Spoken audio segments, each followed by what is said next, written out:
Сивцева Варвара Васильевна, представитель квартиры 27 этого дома, который дал трещину 24 июля. Сегодня мне позвонили уже из Алмаз-Регенбанка и предложили не большую квартиру, как мне предлагалось до этого, с доплатой в 1 300 000, а равноценную по площади, 6-й или 8-й или 9-й этаж, то есть ключ на ключ поменяться. Единственное, что мне не нравится, район этого дома, где он находится. Если мы всю жизнь прожили в центре города, и у нас, как у собаки Павлова, уже выработаны привычки, что у мамы, у меня и у 3 детей моих, да, то тут городок меня совсем никогда не прельщал. Абсолютно. Я бы хотела действительно именно равноценное жилье. Не черновую отделку, хотя бы худо-бедно, чтобы что-то там было, шпаклевка. Ну, а дальше, как всю жизнь сама делала, я бы сама и доделала то, что мне нужно. Вот мои пожелания только такие. Я согласна только на равноценный обмен. Квартира в центре города, я не прошу прямо на проспекте, вот здесь, да. Но или же я согласна подождать, пока здесь построится новый дом и въехать на свою, скажем, историческую родину. Я тоже представитель собственников от Ленина 27.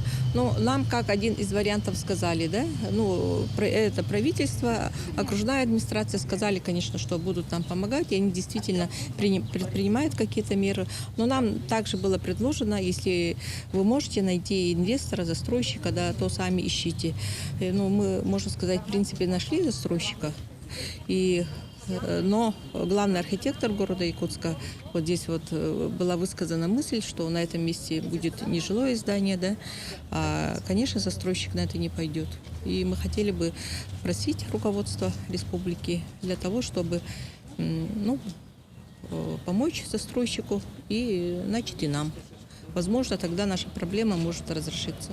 Последние годы, вот посмотрите, как мы жили. Это трещины по всему дому.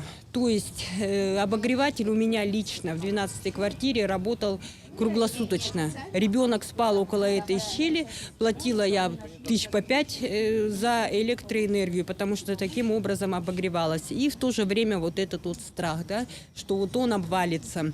Перекос очень большой. Я потом уже панелями стала закрывать вот эти вот трещины. Между полом и там как внизу пол подоконник, да, там буквально вот такая щель, оттуда все дуло, затыкалось это все тряпками. Но зимой даже у меня такой случай был, когда окно треснуло напополам от вот этой подвижки почему-то, да.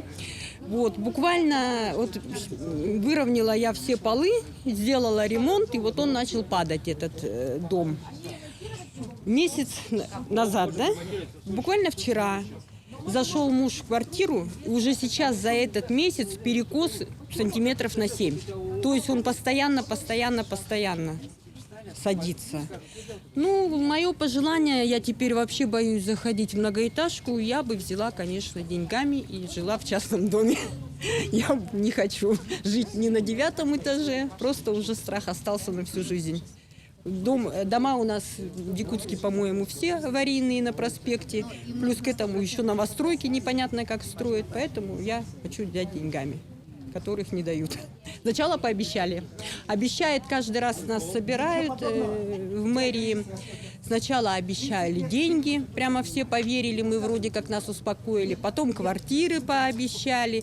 Сейчас вот выборочно каким-то почему-то по одному вызывают и суют вот кому-то хуже, кому-то лучше, кому-то как-то. Вот, ну, не знаю, правильно это и неправильно. Вот, но пока, по-моему, никто не соглашается ни на что. Ну, сейчас в основном, вот, смотрите, август месяц, Бог идет нам навстречу, пока тепло, поэтому в основном все живут в палатке здесь по очереди.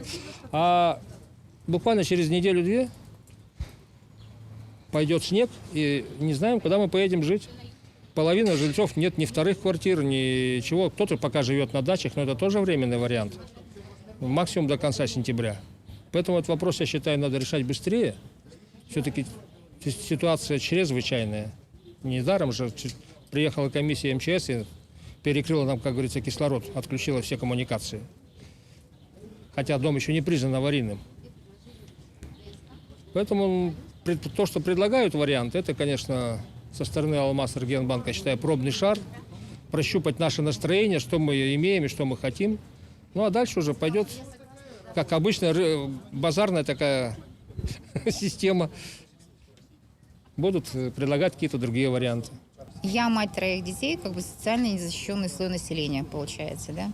То есть первые 15 квартир, которые были вызваны на собрание к Садовникову, было предложено для особо нуждающихся, у кого нет ни дополнительного какого-то жилья, и у кого нет просто крыши над головой. Предложили, мы вам в первую очередь даем квартиры. Вот этот дом на Аюнского напротив Триумфа. 4-й этаж мне предложили вместо моих 83,9 квадратов 106,5 квадратов и небольшую доплату.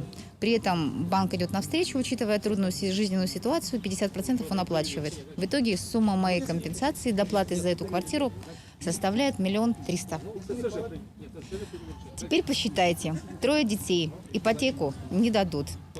Мне тем более не дадут. У меня ИП, собственно, бизнес как бы сейчас евро растет, у меня закуп в евро получается. То есть бизнес у меня в нулевом состоянии абсолютно упал. Маме 73 года. Она заслуженный ветеран труда Российской Федерации и инвалид еще 3-й группы. То есть ей тем паче никакой ипотеки не светит. Откуда, спрашивается, я возьму эти деньги? Предложили вариант, очень интересный. Но у вас же есть родственники и знакомые. Пусть они возьмут ипотеку и будут покрывать ее. Здрасте, это же уже уголовное какое-то преступление. То есть такими наводящими предложениями, да, они меня толкают на этот путь. Что случится со мной вдруг в ближайшее время? Мои 3 детей остаются на улице, банк забирает за неуплату квартиру. Браво! Я просто аплодирую этому предложению.